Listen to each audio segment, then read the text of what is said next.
Jungikliai. Labai atrodo paprastas dalykas, bet dažniausiai matau techniniam plane, kad balaganas, ten bardakas. Noriu pasidalinti tą informaciją, kai mes užeiname į būtą, daleiskim į vidų atidarom duris, iš karto turi būti ir jungiklis.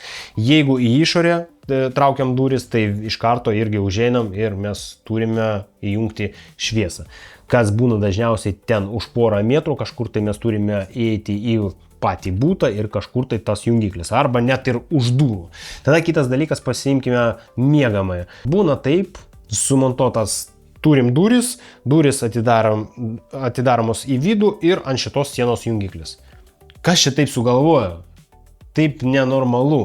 Mes turime įjungti šviesą arba pasiėmę už rankiną, atidarom duris ir įjungti čia ant sienos, arba užeidami į kambarį įjungti ant sienos, o net kažkur tai per vidurį viso būto. Tai turėkite tai omeny.